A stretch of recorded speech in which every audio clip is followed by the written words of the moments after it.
ንቂ ሄርሜላ ግን መንቃት አለብሽ። ይኸውልሽ ጊዜሽን ሙጭጭ አርጎ በልቶ ጠብቶ ወደ ልጁ እናት ጋር ሊኮበልን ነው። ያለ ምክንያት አይደለም። አሁን ጊዜው አይደለም። ጊዜ ያስፈልገኛል። እኔ ግን ሁሌም ማለት ነው ከአብርሽ ግርም የሚለኝ የበፊት የትዳር ህይወቱን እንደ ምሳሌ እያደረገ ሚዲያ ላይ ሲያቀርብ በጣም ነው የሚያስቀኝ። ምክንያቱም የበፊት ትዳርን እኮ በመመስረት አብርሽ አንተ አልበሰልክም፣ ለትዳር አትሆንም፣ የትዳርነት ክብሩ አልገባህም፣ ትዳር ምን እንደሆነ ሴት ልጅ ምን እንደሆነች በጊዜው ያልገባህ ገና አልበሰልክ ስለሆንክ ነው እንጂ ትዳርን እንደ ምሳሌ እያደረክ ገና ቸኩለህ እንደገባበት እንደተጸጸትክ እያደረክ ይህንን ምክንያት እያደረክ በእናት ሁሌ ወደ ሚዲያ አታውጣው።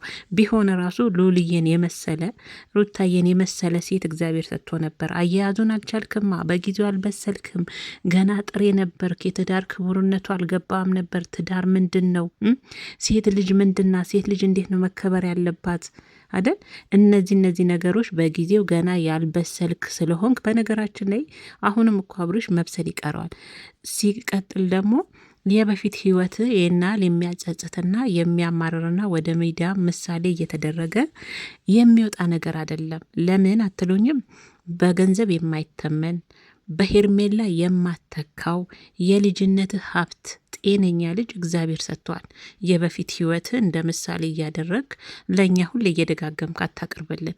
ምክንያቱም ከአንተ ትዳር ምን እንደሆነ ስላልገባህ ነው ትዳርን አንገጫገጭከው። ከመጀመሪያውኑ ሴት ምን እንደሆነች ስላልገባ ትዳርን አንገጫግጨ ዛሬ ላይ ደርሳል። እሱን ምሳሌ እያደረግ ለዚችም ለሚዲያውም ታቀርባለን። ሁሌ ይገርመኛል። እና በዚህ አጋጣሚ ሄርሜላ ስጋትና ፍርሃት ውስጥ እንዳለች አቤት አምላኪው። ሄርሜላ ግን ማለት ነው አንደኛ ከቀለበት በላይ ምንም ነገር የለም አለች። በነገራችን ላይ ቀለበት ልብ አያስርም ካወቅሽ ማለት ነው አይደል? ቀለበት ልቡን አያስርም በነገራችን ላይ ማለት ነው። ካወቅሽ ከቀለበት በላይ ምንም። ለአንቺ ቀለበት ቁም ነገር ነው እንዴ? ቀለበት ያሰረልሽ ሁሉ እኮ ይፈልግሻል ወይም ደግሞ ለወደፊት ሚስቱ ያደርግሻል ማለት አይደለም። ለምን? ቀለበት ፍቅር ስለማይሆን ማለት ነው። ቀለበት ልብን ስለማያስር ማለት ነው። ሲቀጥል ደግሞ በዚህ ልክ የምትወጁ ከሆነ በሱ የምትተማመኝ ከሆነ ሁሉን ኃላፊነት ለእሷ ትተይለት። ምን አሰጋሽስ? ምን አስለቀሰሽ? እኔ ገረመኝ። ያስለቀሰሽ ደግሞ ምን እንደሆን ታውቂያለሽ? ጸጸት እኮ ነው። የምን ጸጸት አትሉኝም? የሰው ትዳር በትና ነገ እሱስ የኔ ይሆናሉ። ደግሞ ገና ከመጸነስሽ ማልቀስ ጀመርሽ ወይ ጉድ! እንደው ያው ሰው የዘራውን ያጭዳል ይባል አይደለም? ምናልባት የዘራሻትን በጓዳም ቢሆን ፊት ለፊትም ቢሆን እያጨርሽው ነው ይመስለኛል። እኔ እንደዛ ነውና በነገራችን ላይ መግቢያዋ ላይ አልተናገረችም ነበረ ማልቀሷ ምናምንና ለሱ ነው እሱን ያወጣጣት እንግዲህ አይኗን አይቶ ምን ሆነሽ ነው ያለቀሽው? አልቀሰሻል። እኔ እኮ ስታለቅሽ አይንሽ ሊያውቃለሁ ሲላት አመነቻው። አልቅሻለሁ፣ ያንተ ነገር እያሳሰበኝ እማጣ ይመስለኛል፣ የኔም ማትሆን ይመስለኛል አለች። ይህ ሁሉ ለምን ሰጋሽ? እወደዋለሁ ፈቅረዋለሁ ብለሽ ልክ እንደ ትንትን ያዙ ይልቀቁኝ ብለሽ የራስሽ እንዳደረግሽ ተሰምቶሻል። ይሄ ከተሰማሽ ደግሞ በአሁን ሰዓት ለምን ስጋት ውስጥ ገባሽ? ለምን በዚህ ልክ ፍርሃት ከበበሽ? እየተኛው አይደለም አለች እኮ። ወይኔ አምላኬ! አየሽ ገና ለገና የበፊት ሚስቱ ትቀማኛለች። የስጋት ኑሮ ነው እየኖርች ያለች። ራሴ ልክ አይደለም፣ ፍርሃት ውስጥ ነኝ ያለሁት።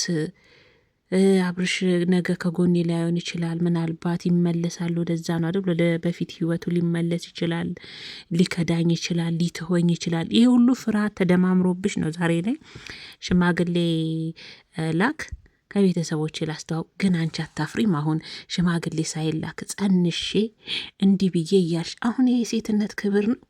እንደው ቤተሰቦች መችም ያሉ ብዬ ነው ማስበው። መችም እናትና አባት እያልሽ ነው። እና እንደው ይህንን ቃል ስታወሪው ራሱ ማለት ነው ሄርሜላ እንደው አያሳፍርም?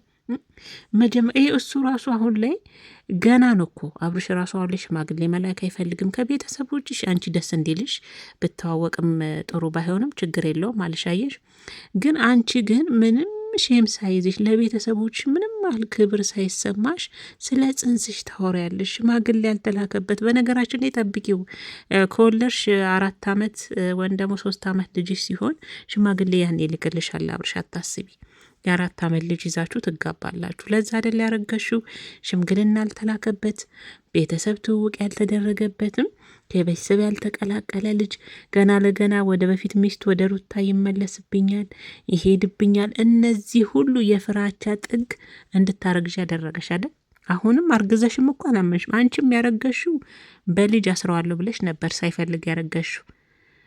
ሳይፈልግ ያረገሽው በልጅ አስረዋለሁ ብለሽ ነበር።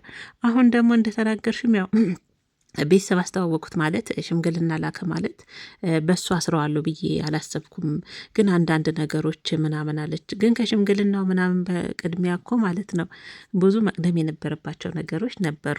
እንደ ሴት ክብርሽን ጠብቀሽ ይሄ ገና ይሄ ድብኛል አይነት ስጋት ህይወት ሳይኖር እንደ ሴት የሴትነት ክብርሽን ጠብቀሽ ሽማግሌ ላክ ብለሽ እሱን በደንብ አጥንተሽ ይሄ የስጋት ህይወት ሲቀጥል ደግሞ እኔ የምሬን ነው የምላችሁ ሄርሜላ ጋር ትልቅ ጸጸት አለ። አሁንም ስጋቴ ምናምን ትላለች እንጂ የውሸት የማይመስል ነገር ትናገራለች እንጂ ነገ እኔንም እንደ ሩታ ካረገዝኩ በኋላ የሆነ በቃ ራስሽ ተፈላጊነት ስሜት ቢኖርሽ እኮ በዚህ ልክ አትንበጫበጭም ነበር። በዚህ ልክ ወደ ድሮ ትዳሩ ይመለሳል ብለሽ በዚህ ልክ ከራስሽ ጋር ግብግብ፣ ጸብ፣ መጨናነቅ አትገቢም ነበር። አየሽ ልጁንም ያረገሽው በሱ አስረዋለሁ ብለሽ ነው። ሲቀጥል አብርሽ ገና 3-4 ዓመት ከእድሜሽ ቀንሶ ይበላል። እመኚኝ አንቺ ወልደሽ ልጅሽ የ5 ዓመት የ4 ዓመት የ5 ዓመት እስከሚሆን ድረስ ሽማግሌ አይልክም አብርሽ። እንዲህ እንዳታለልሽና ያለፈውን የህይወት ታሪኩን እንደዚህ ምንድን ነው ተረት በሚመስል ሁኔታ እንደተሸወደ በዛን ሰዓት በመግባቱ እንደተጸጸተ ልክ እንዳልሆነ እየነገረ አንቺን እያሳመነ እያጃጃለ የ4 ዓመት የ5 ዓመት እድሜ ገና እንዳልሹም ጸንሰሽ ከሆነ ወልደሽ እስከምታሳድጊ ድረስ እንደዚቹ እየሸወደና እያሽኮረመመሽ ይኖራል ማለት ነው። ሲቀጥል ደግሞ የሆነ አባባል አለ። ቀን ሩታ ቲክቶክ ላይ ፖስተችውን አይቼ ነበረ። ቢዘገይም አህያ የጅብ ናት ብላ ነበረ እና እሷ ምን አለች? ቢዘገይም አብርሽ የኔ ነው አለች። ደግሞ እኮ ማለት ነው በነገራችን ላይ መበደር ስትወጂ ከሩታ ሁሉን ነገር ተበድረሽ ትችያለሽ። እሷ ስጋት ሆናብሽ ከእሷ ተበድረሽ ሁሉን ነገር ከእሷ ሁሉን እንደው ቢቀርስ የሰው ነገር እንደው አሁንም ደግሞ ወጥተሽ ለሩታ ደስ እንዲላት እንቅልፍ ማጣትሽና ስጋት ውስጥ እንደሆንሽ ፍርሃት ውስጥ እንደሆንሽ ትናገሪያለሽ። ለሩታ አስቢ ምን ያህል ደስ እንደሚላት የምር ቤተሰቦች ሩታ ምን ያህል እንደምትደሰት አስበሽዋል? ያንቺን ለቅሶ በማየቷ ማለት ነው። እች ጊዜ አሁንም ከዚህ የበለጠም ገና አንቺ አይምሮች ሰላም የሚያገኝ አይመስለኝም ሄርሜላ። የምር እግዚአብሔርን ነው ምላችሁና ወልደሽ ራሱ አይምሮች ሰላም አያገኝም። ሁሌም እየመጣ የሚረብሽሽ ነገር አለ። ይሄ እሱን አጣለሁ የሚል ሰላም አይደለም። አሁን አንቺ ጋር ሌላ ነገር የሚረብሽሽ ነገር አለ። የሰው ትዳር መበጥበጥሽ እንደ ሴት ገና እያደረ እየዋለ የሚጸጽትሽ የሚቆጭሽ የሚያምሽ ለምን ሄርሜላ እናደረግሽ? ቆንጆ ነሽ፣ ብዙ ፈላጊ ያለሽ፣ ግን በዚህ ልክ ሰው ትዳር ላይ ሙጥኝ ብለሽ የሰው ትዳር እስከ መበጥበጥ ልጅን ያላባት እስከ ማስቀረት ለምን? እኔስ ብሆን በሩታ ቦታ እኔም ሴት ነኝ። ማንም ሰው የዘራውን ነው አይደል የሚያጭደው? እኔስ ነገ ምንድን ነው የሚያጭደው? እኔስ ምን ዋስትና አለኝ ብለሻል። ደግሞ ቀድም እኮ አይደለም እኔስ እንደ ሴት እንደ ሩታ አብርሽ ጥሎኝ ከእኔ ተሻለ ሲያገኝ ደግሞ ጥሎኝ እንደማይሄድ ምን ማስተማመኛ አለኝ እያልሽ አይምሮሽ ገና ወልደሽ እንኳን ማለት ነው የጸጸት ህይወት ነው መቼም የረፍት ህይወት። እኔ ሄርሜላን ሳስባ በነገራችን ላይ መቼም አይምሮ እረፍት የሚያገኝ አይመስለኝም። ራሷም ደግሞ እኮ ወታ መተና ምን አለ ድብቅ በቲ ምን አለ እንደው ህመምሽንም ሁሉም ነገር ሽሽግ ብታደርጊ ምክንያቱም የመጣሽበት መስመር ራሱ ልክ ስላልሆነ ያ ነው እየጸጸተሽ ያለው እንጂ አሁን አብርሽን አጣሉ አላጣም አይደለም። እሱማ ግልጽ ነው። እሱ ገና ጊዜሽን አይደለም እድሜሽን ብልት እንዲሙጥጥ ነው የሚያደርገው። ምክንያቱም ያረገሹም ፈልገሹ እንጂ ፈልጎ ስላልሆነ ማለት ነው። እና እኔ በዚህ አጋጣሚ እንደው አንዳንዴ ያው በእርግጥ ሴት ልጅም አንድ ወንድ ታይና ያ ወንድ ልጅ ላይ ተስፋ ስታጣ የሚለውን ለመስማት እነዚህን ነገሮች ትጠቀማለች። አሁን ሽማግሌ ላክ ቤተሰብ እንላለን ሁላችንም። እኔ ሄርሜላ ላይ የተረዳሁት አሁን ያንን ነው። ከአብርሽ ምንም ተስፋ እየታያት አይደለም ብላለች እኮ። ምንም ይሄ በዙሪያው የሚያስፈሩት ነገር ምናምን ውሸት ነው እኮ የምታወራው። እሱ ላይ ምንም አይነት ተጨባጭና ተስፋ ስላጣች ነው ምንም አይነት ነገር ማለት ነው። እና ለማንኛውም እኔ ግን እግዚአብሔርን ሄርሜላ ከእንደዚህ አይነት ስጋት ህይወት ምን አለ የራስሽን እኔ ባለፈን ብዬዋለሁና እንደው የራስሽን የሰው እርቃ ደምቅን አይነት ነገር ትተሽ የራስሽን ህይወት የራስሽን በቃ እግዚአብሔር የሰጠሽን መቼም እግዚአብሔር የሰጠኝ አብርሽ ነው ልትይ ትችያለሽ። እግዚአብሔር የሰጠሽንማ ቢሆን ኖሮ በዚህ ልክ በፍርሃት ህይወት ውስጥ አትኖሪም ነበር። ራስሽን በፍርሃት ከበሽ እንዲ አይንሽ እስከሚቀላ ስራ መስራት እስከሚያቅትሽ እንቅልፍ እስከማጣት እንደ ለምትወልጁ ልጅ ራሱ ምን ብለሽ ነው የምትነግሪው? አንዲት ሴት ነበረች ከሷ ላይ የ6 ወር ልጅ አላት። ከሷ ላይ ቀምቻ አገባው አባትህን። ከዛ ደግሞ እንዳይሄድብኝ ወደዛች ወደ በፊት ሚስት እንዳይሄድብኝ ብዬ ቤተሰቦችንም ሳይታወቅ በክብርም ሽምግልና ሳይላክልን ሳንጋባ አረገዝኩ። እንደዚህ አይነት ታሪክ እኮ ነው ለልጅሽ ምትነግር። አሁን ታሪክ ነው።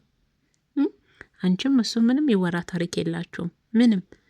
እሱም ሩት በነገራችን ላይ ብዙ ጊዜ አብርሽ የማየው ይሄ የበፊት ትዳሩ ላይ የልጅነት ከላይና ከታች አውቅሎ ልጅ ስለነበረ አንተ ልጅ ነበር ካደል። እግዚአብሔር እኮ ምን የመሰለች ወርቅ ከወርቅም በላይ ዳይመንድ የሆነች ሚስት ሰጥቶ ነበረ።